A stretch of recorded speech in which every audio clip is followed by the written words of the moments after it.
Shalom, shalom, queridos hermanos, muy buenos días. Llegamos a la quinta lectura o alía de la porción Kitexé.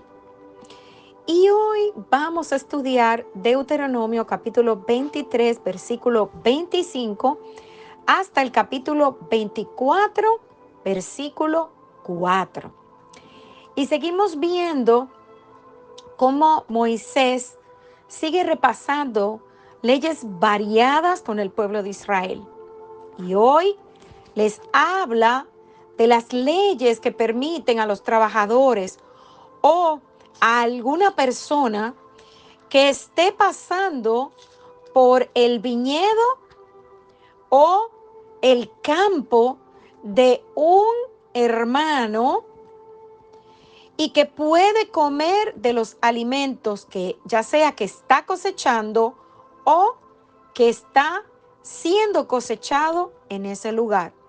También vamos a hablar de un tema muy importante y es el divorcio.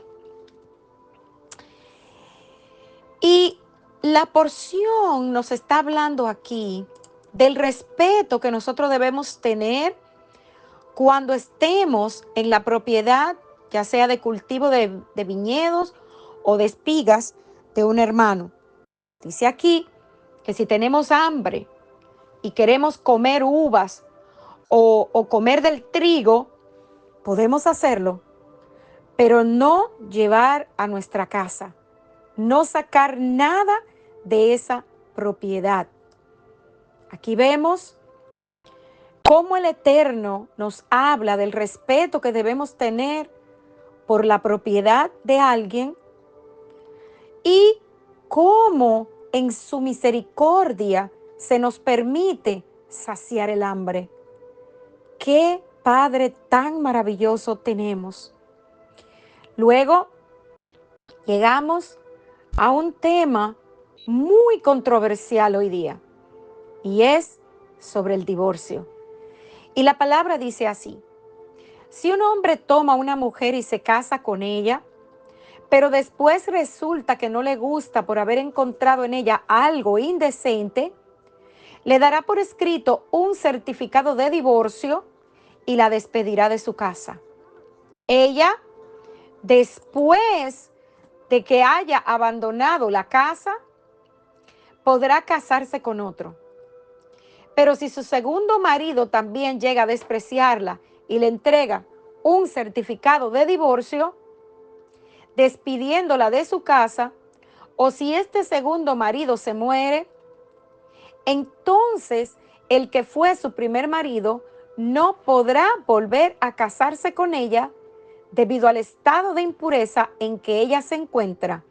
Esto sería un acto repugnante para el Señor y ustedes no deben deshonrar el país que el Señor su Dios les ha dado en propiedad. Luego, sigue diciendo que si un hombre está recién casado, no deberá ir a la guerra, ni se le cumplirá, ni se le hará cumplir ningún otro servicio durante un año. Así podrá estar libre en su casa todo ese tiempo para felicidad de su mujer. Y vamos a hablar primero de esta ley del divorcio. Tristemente vemos hoy día cómo el mundo utiliza el divorcio de una manera tan, pero tan fácil. Es una medida que ni siquiera se piensa hoy día. Me cansé, no aguanto más, ya no me interesa, molesta mucho, no quiero seguir con esta persona. Pero la palabra habla de el por qué una persona puede divorciarse. Y lo primero que vemos aquí es que de acuerdo con las leyes, el divorcio estaba permitido en Israel, pero muy cuidadosamente regulado. Bajo la Torá de Dios, el contrato de matrimonio no puede disolverse simplemente porque sí, hermanos, ni de una manera tan rápida. como cuando tú quieres salir de un problema.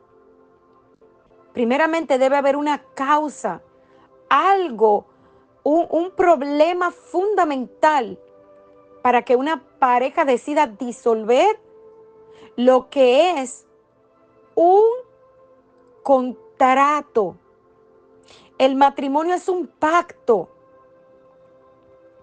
Y de la única manera que puede disolverse es a través de una carta de divorcio. La palabra traducida como divorcio tiene la raíz, la idea de talar o cortar. O sea que es como una amputación de aquello que es una sola carne. Porque sabemos que cuando nosotros nos casamos, nos volvemos uno con la persona. Y todos consideran el divorcio como algo así, como cortar un cuerpo vivo, como una especie de operación quirúrgica. Otros piensan que es una operación tan violenta que no se puede hacer en absoluto. Muchos admiten que el divorcio es un remedio desesperado en casos extremos. Pero, amados hermanos, todos coinciden en que un divorcio trae mucho dolor y muchas veces trauma, no solamente a los cónyuges, sino a los hijos. Y dice la palabra que le escribirá carta de divorcio. Y un punto aquí muy importante es que es el hombre el que da la carta de divorcio, no la mujer. En otras palabras, no era suficiente que un hombre simplemente dijera, estamos divorciados, eres libre, sino que este hombre tenía que ser reconocido legalmente como que ya había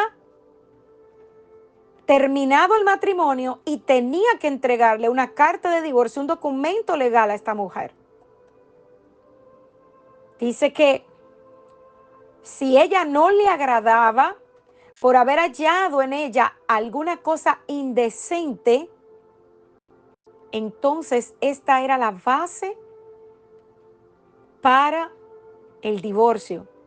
Entonces, ¿a qué se refiere la palabra con alguna cosa indecente? Algunos rabinos posteriores definieron indecente como cualquier cosa en la que la esposa pudiera desagradar al marido. Pero vemos que aquí hay algo más profundo. ¿Por qué? Porque en la época de Yeshua, algunos rabinos enseñaban que hasta si una esposa quemaba la comida, él podía divorciarse de ella. O sea, tomaban esto como algo muy, muy ligero. Ahora bien, Yeshua definió muy cuidadosamente qué es indecente en Deuteronomio 24:1. Él dijo que cualquiera que repudia a su mujer, salvo por causa de fornicación, y se casa con otra, adultera. Y el que se casa con la repudiada, también adultera. Entonces Yeshua entendía correctamente que cosa indecente se refiere a inmoralidad sexual. Un término amplio que se refiere al pecado sexual que incluye, pero no se limita, a las relaciones sexuales con alguien que no es su cónyuge. Y la palabra hebrea traducida como cosa indecente en sí implica el significado de inmoralidad sexual o desnudez de una cosa. Así que si un esposo encontraba en la esposa alguna cosa indecente, tenía el derecho de emitir una carta de divorcio. Entonces, todas estas cosas y estos puntos importantes nos ayudan a entender lo que Yeshua dijo en Mateo 19:8. Él dijo que por la dureza de su corazón, Moisés les permitió repudiar a sus mujeres, mas al principio no fue así. Si una mujer no tuviera un corazón duro, nunca cometería inmoralidad sexual contra su esposo y no habría necesidad de divorcio. Si un marido no tuviera ninguna dureza en su corazón, podría perdonar y todavía mirar a su esposa con favor en sus ojos, aunque ella fuera culpable de inmoralidad sexual. Pero como el Eterno sabe que hay dureza en nuestros corazones, tanto en la parte ofensora como en la ofendida, concedió permiso para el divorcio. Y en los días de Yeshua, los rabinos enseñaban que era el deber de un hombre piadoso divorciarse de su esposa si ella ya no le agradaba. Pero tanto Moisés como Yeshua aclaran que Dios permite el divorcio en ciertas circunstancias, pero nunca lo ordena. Y esto es muy importante que lo entendamos. Cuando una pareja se casa, amados hermanos, es para siempre.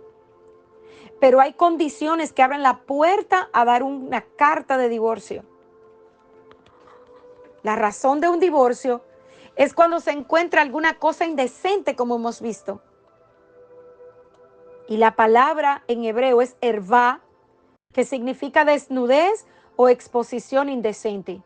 O sea, exponerse delante de otro que no sea su esposo o esposa implica que se está teniendo relaciones extramaritales. En otras palabras, infidelidad. Y esto es algo reprochable. Luego del divorcio, ¿puede alguien volver a casarse? La respuesta está en el siguiente versículo. Deuteronomio 24:2 dice, y salida de su casa podrá ir y casarse con otro. Ahora, sabemos que el esposo tenía que entregar un documento. Y ese documento en hebreo es un get. Y un get termina el matrimonio de una pareja hebrea y certifica que la pareja es libre para volver a casarse de acuerdo a la Torá. Un get puede proveer una especie de cierre emocional, al igual que el matrimonio comienza con una ceremonia, también termina con una. Y si un get adecuado, la persona, si no lo tiene, entonces todavía no se consideran separados físicamente. Y para que una persona tenga un get, se necesita, primeramente, pasar por un proceso con unos rabinos, primeramente buscando la manera de arreglar la situación. Si la situación no se arregla, entonces el esposo debe entregar el get. Y si el esposo se niega a dar el get, puede tener consecuencias graves hasta de que se le prohíba participar en cosas del pueblo, en las fiestas y todo esto. Primero, debemos buscar la paz en el hogar, el Shalom Bait, que es lo que trae la presencia del Eterno. Pero si vemos que definitivamente el problema ya no se puede arreglar, entonces se procede al divorcio. Recordemos, amados hermanos, que el divorcio no es recomendable.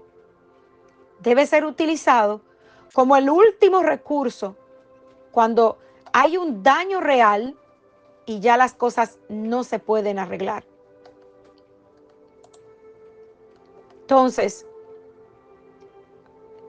luego de que la persona se divorcia, de acuerdo a la Torá, tanto el hombre como la mujer se pueden volver a casar. Pero aquí hay algo muy importante y es que si el segundo esposo muere, la mujer no puede volver a casarse con el primer esposo. Y esto nos trae una enseñanza Y un principio muy importante. Cuando el pueblo de Israel pecó en el monte Sinaí, el Eterno, Yud-Heh-Vav-Heh, le dio carta de divorcio. Esta es una de las razones por las que Yeshua tenía que morir para, una vez resucitado, poder volver a tomar a la esposa que había sido infiel nuevamente. Amados hermanos, no hay nada en la Torá al azar. El Eterno todo lo tiene muy bien señalado. Debemos mantener una actitud santa porque es lo que el Eterno espera de cada uno de nosotros. Nosotros debemos comprender que el matrimonio es un pacto. Y es por esto que no debemos unirnos en yugo desigual, pero también comprender que debemos orar al elegir una pareja. El matrimonio es en realidad la unión de dos almas, creando un alma completa. Es por eso que la Escritura dice que se convierten en una sola carne. Y cuando yo sé que es mi carne, yo guardo, cuido y protejo esa persona porque es parte de mí. Es por esto que nuestra relación con el Eterno se asemeja a la relación de esposos. Con Él tenemos intimidad. A Él le debemos fidelidad. A Él le debemos compromiso y amor. Pero porque le amamos, no porque estamos obligados a hacerlo. Cuando dos personas están enfocadas en ellas, cuando yo me preocupo por la otra persona y no en lo que yo busco, las cosas se mantienen en armonía y hay una relación de paz. El matrimonio es un pacto, al igual que el pacto que hizo el Eterno con nosotros como pueblo. ¿Qué tan fiel estoy siendo en mi pacto con el Eterno? ¿Qué tan fiel estoy caminando en los estatutos, preceptos y mandamientos que el Eterno me dio? Amados, la Torá contempla la luna de miel y la considera una necesidad vital en el matrimonio. Es por esto que a los recién casados se les da el primer año para ellos, para dedicarse a conocerse el uno al otro y para crear vínculos y lazos que no se rompan, al igual que como debe ser nuestra relación con el Eterno. Shalom, shalom.